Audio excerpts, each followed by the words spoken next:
Treasurer. Thank you, Mr Speaker. I move that this bill now be read a second time.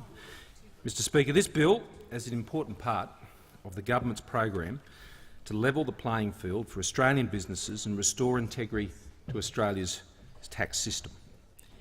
The government is absolutely committed to creating a better tax system, with taxes that are, of course, lower, simpler and fairer, with a tax system that is growth-friendly, Mr Speaker, and with a tax system that ensures that those businesses that are operating in this country and are delivering services and products in this country meet the expectations of the Australian public in terms of the taxes that should be paid on the delivery of those goods and services in this country. That's what we're committed to, Mr Deputy Speaker.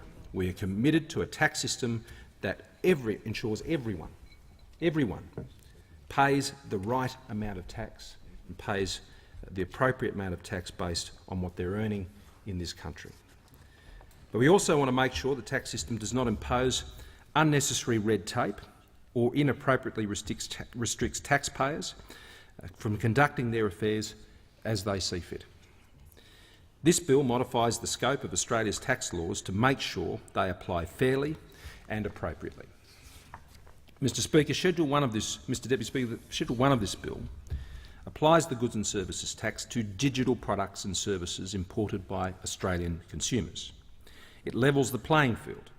It ensures Australian businesses selling digital products and services are not disadvantaged relative to overseas businesses that sell equivalent products in Australia. With the introduction of this bill, the government will require overseas vendors, many of whom are multinationals, to collect and remit GST on the sale to Australian consumers of their digital products and services to consumers in this country. Overseas vendors, often multinationals, typically multinationals in many cases, selling digital products or other services such as apps and downloads of digital content, movies, these sorts of things, Mr Speaker, will be required to register, collect and remit GST on their sales to Australian consumers. It will be one of the rules of doing business with Australians in this country if you're seeking to sell them services from overseas. You won't be able to avoid it. As an example, a software subscription service provided by a resident supplier attracts the GST. However, currently a similar software subscription service provided by an offshore provider may not attract the GST. This creates an uneven playing field and may create distortions in consumer choices. It's also just not very fair, Mr Speaker, to Australian businesses that are doing business with Australian consumers and provides an unfair opportunity for overseas companies to take advantage of. That's why the government is acting. The legislation will apply the GST to that overseas company, that non-resident supplier, and thus level the playing field for Australian business. This example highlights an anomaly that has existed in the GST system for some time. I mean, these sorts of things, Mr Deputy Speaker, are not new. The internet's been around a while. This is not new, but it has taken this government, Mr Deputy Speaker, to take action on these matters. When we came to government, we inherited a tax system from Labor that had failed to keep pace with the changing times and with the growing importance of intellectual property, digital technology and integrated global supply chains. This government, however, is determined to reform our tax system and ensure that it is fit for purpose, that it's modern, fair and growth-friendly. This measure is the product of this government's extensive work with international tax authorities. Australia has been working with the G20 and the OECD, alongside other stakeholders, to address weaknesses in the current rules that create opportunities for base erosion and profit shifting.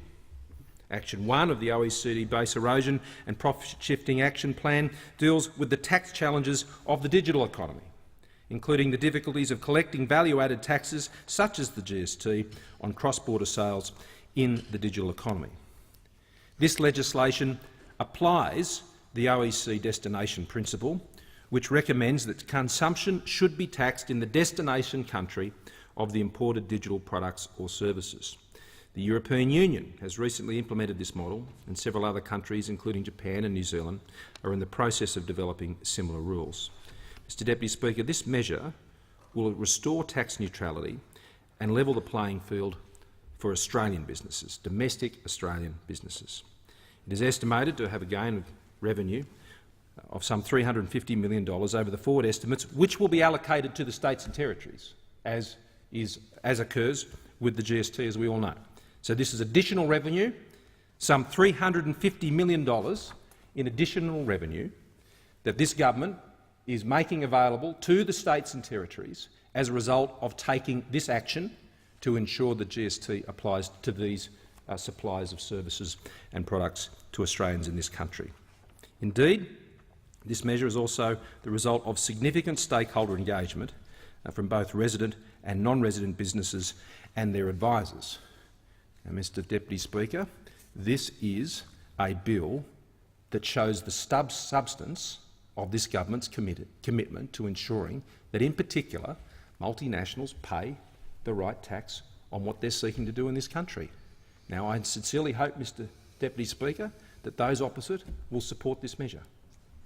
They did not support a measure that we brought into this place last year that introduced far-reaching changes to ensure that multinationals would have to pay their fair share of tax in this country, and that gave the Australian Tax Office the power that they needed and they asked for to ensure that multinationals could be brought to pay the appropriate amount of tax on their earnings in Australia. Now, those opposite opposed that measure. They voted against it in this place and the other place.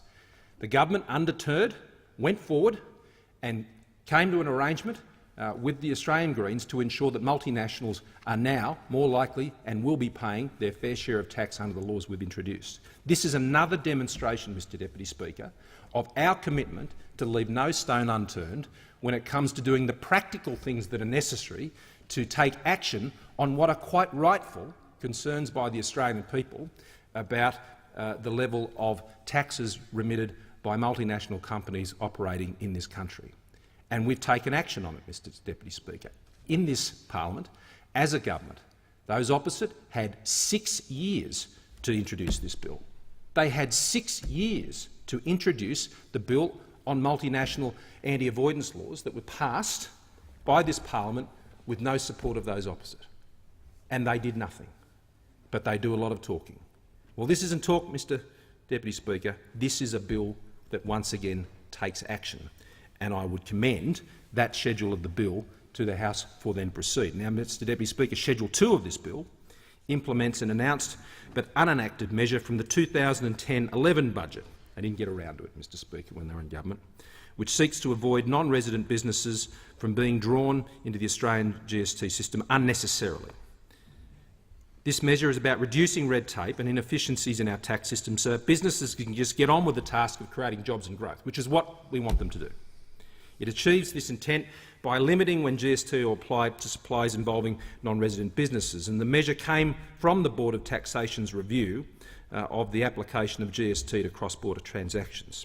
The Board of Taxation identified that too many non-resident businesses were being drawn into a system on business-to-business transactions where it would make no difference, where it was inappropriate, just creating more paperwork, more compliance and more cost. This measure ensures that fewer non-residents are unnecessarily drawn into the system, reducing the cost of compliance for business and simplifying administration for the Australian Taxation Office so they can focus on their core job, which is ensuring compliance with those who need to be remitting revenue to the Commonwealth, which enables the Commonwealth to provide and support the services that are necessary and to ensure that otherwise we can have a less heavy burden on the earners in this country, Mr Speaker. Together, these two measures ensure that only those overseas businesses that should be in our GST system are in the system, as we've just demonstrated in bringing others into the system by the measures in Schedule 1, and are collecting GST on their sales to Australian consumers. At the same time, businesses that shouldn't be caught in the system are removed, reducing the red tape and simplifying administration and compliance. These are two GST measures, Mr Deputy Speaker, and they demonstrate the government's commitment when it comes to improving our tax system and making it more growth-friendly. Mr Speaker, Deputy Speaker, Schedule 3 of this bill, while unrelated to those two other matters, is incredibly important, and as a member representing a rural area, you'd be very familiar with this. Schedule 3 of this bill takes important steps to improve Australia's taxation laws for primary producers. The changes contained within this schedule increase the flexibility of farm management deposits, a vital risk management tool for primary producers to assist primary producers to become more self-reliant. These changes were announced in the Agricultural Competitiveness White Paper on 4 July 2015 and are the product of extensive stakeholder feedback and consultation. Farm management deposits help primary producers deal with uneven income between years, which frequently occurs as a result of weather variations, natural disasters and changing market conditions. These events are impossible for primary producers to predict or plan for, making it difficult for them to prepare financially. The Farm Management Deposit Scheme is an example of how the tax system can be designed to be fit for purpose and addresses the need of the taxpayers to which it ultimately should serve. Farm management deposits help primary producers manage their financial risk by allowing them to set aside pre-tax income from primary production in a special account which can be drawn down in later years. Income deposited is tax deductible in the year the deposit is made and included in assessable income in the year it is withdrawn. However, there are a number of restrictions currently placed on farm management deposits that impair their effectiveness. Mr Deputy Speaker, this government is committed to continuously seeking to improve our tax system.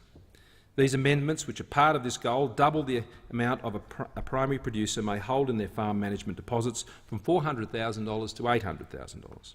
This will provide primary producers with the flexibility to manage even greater income volatility and better manage with the funds they have set aside when a downturn occurs.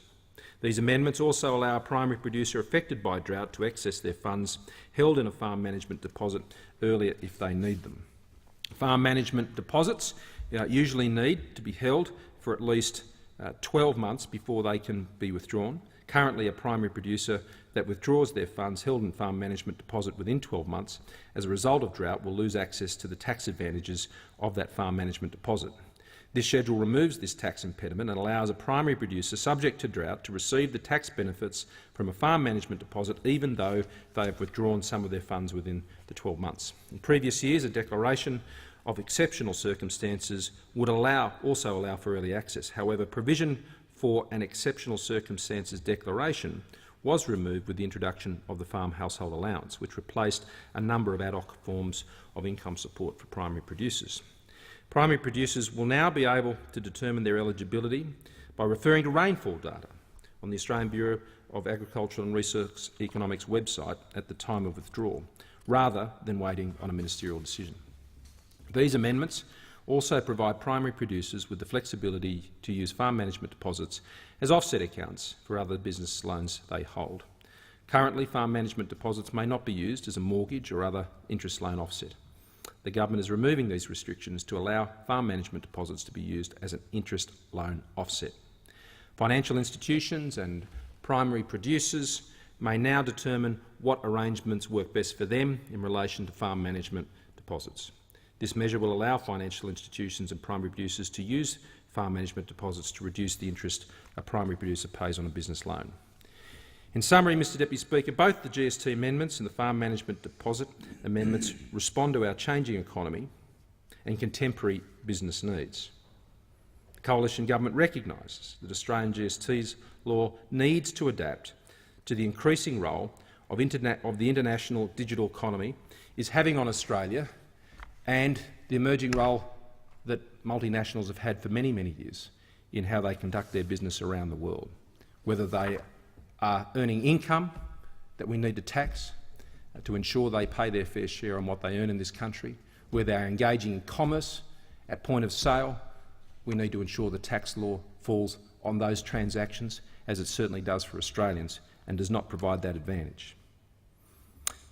We recognise that, Mr Speaker, and that's what these measures are designed to do. Likewise, our domestic law and concessions need to adapt to the difficult conditions that primary producers encounter.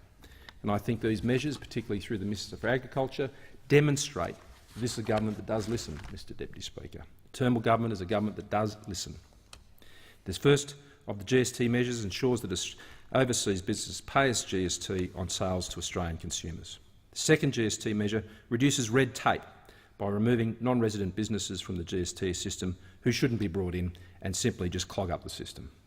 Likewise, the changes to farm management deposits reduce red tape for primary producers and provide those producers with greater flexibility that they need, particularly in these times, in dealing with farm management deposits. These measures ensure that Australian taxes are further brought up to date and are supporting a fair and simpler system that is fit for purpose and that is growth friendly. And I move that this bill again now be read a second time. The debate